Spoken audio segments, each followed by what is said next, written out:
nhớ trong tận thôi trong cái con gì nè nó là cái tôi chọn để em Hanoi xin này để em sẽ lấy cho vườn thú cho nên sẽ mặc nó chỉ trong con này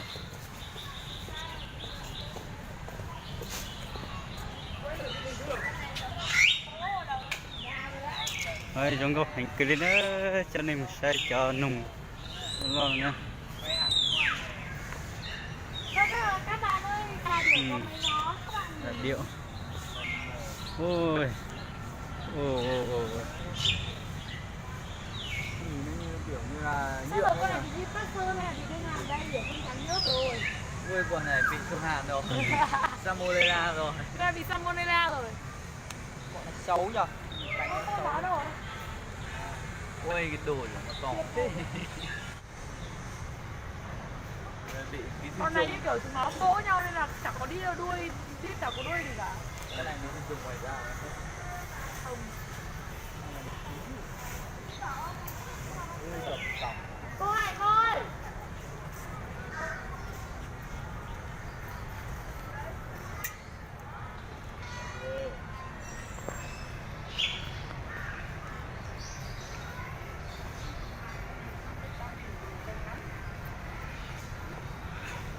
xin này cho nên sẽ tận cho nhớ tôi nằm trong nó cái tiền gốc cái đi nhiều của tôi rõ thế chứ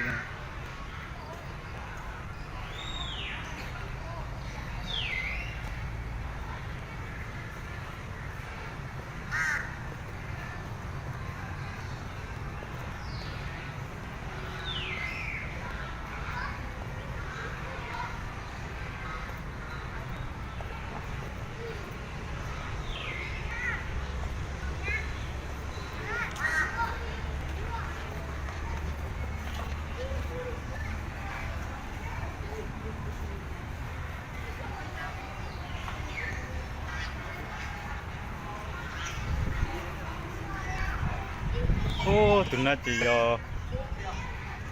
chỉ này ạ chỉ giờ căn bể để thế lộ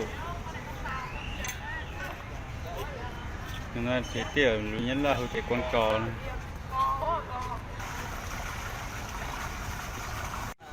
Ô là mấy con Ở đâu các bạn? cá sấu đó Con ơi, con cá này xấu thật. Có xấu. Xấu đây.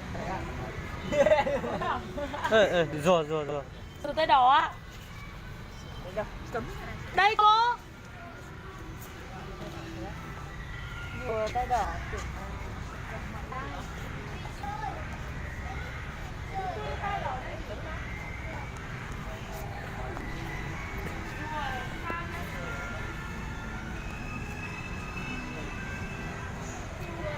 tụi này cá sấu nó nhậu đi sữa nó lo cờ thì nghe bỏ nó chơi tụi này nha tụi này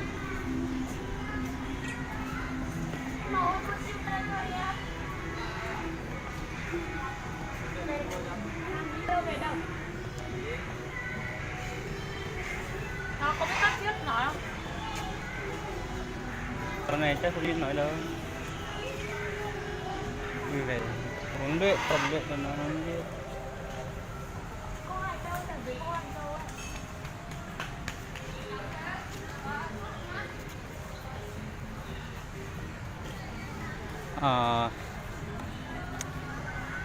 cái chế trong hương có cái liên này chắc tí mình gì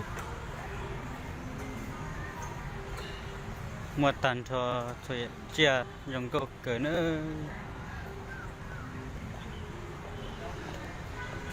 sẽ cho mình nhiều ảo này này nó chi này ô Lên đâu?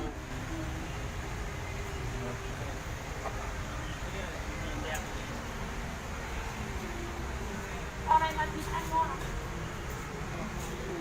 Bắt một con về nhiều. Em mau ra ngoài cho tối đi không?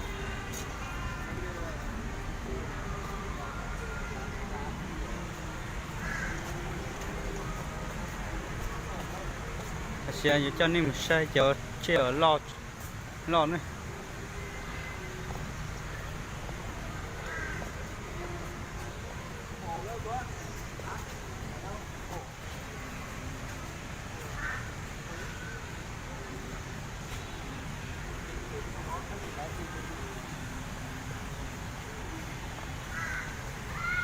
ta mà vẫn có thể ta vẫn có thể